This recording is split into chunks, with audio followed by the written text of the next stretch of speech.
Hi friends, అందరికీ నమస్తే. ఈరోజు మా గార్డెన్లోని నెల చిక్కులు చూడండి ఫ్రెండ్స్. మరి చాలా అంటే ఆకు గ్రీన్గా చాలా ఫ్రెష్గా చూడండి ఫ్రెండ్స్. మొక్క చాలా హెల్తీగా ఉన్నది ఫ్రెండ్స్. నేను ఇంతకుముందు వీడియోలు చిక్కుడుగాయలు తెంపేటి అన్నీ పెడతా కదా ఫ్రెండ్స్, అవి గుత్తులు గుత్తులుగా వస్తాయి. ఈ నెల చిక్కులు ఫ్రెండ్స్ పెట్టిన తర్వాత 3 వీక్స్ ఒక 1 మంత్ లోపలనే ఇది కాపు వస్తుంది. మళ్ళీ మనకు ఒక 1 మంత్ 2 మంత్స్ ఇది కాపు మనం తెంపిన కొద్దీ ఇస్తూనే ఉంటుంది ఫ్రెండ్స్. మళ్ళీ ఇది సీజన్ అయిపోయేసరికి ఇది నాటుకున్న తర్వాత 2-3 వీక్స్కి మళ్ళీ వేరే ట్రబ్బులో మళ్ళీ నాటుకోవచ్చు ఫ్రెండ్స్, కొత్త విత్తనాలు. ఇది కాపు అయిపోయింది ఫ్రెండ్స్, మొన్న హార్వెస్ట్ చేశాను.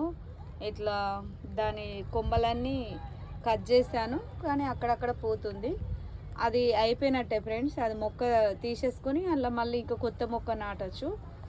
అది కాపు అయ్యేసరికి నేను ఇలా ఫ్రెష్గా మళ్ళీ మొక్కలు పెట్టుకున్నా ఫ్రెండ్స్. వీటిని నెల చిక్కుళ్ళు అంటారు ఫ్రెండ్స్.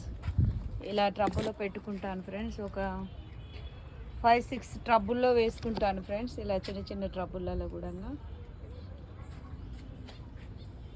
చూడండి ఫ్రెండ్స్, చాలా బాగా వచ్చాయి. నచ్చితే లైక్ చేయండి ఫ్రెండ్స్. బాయ్.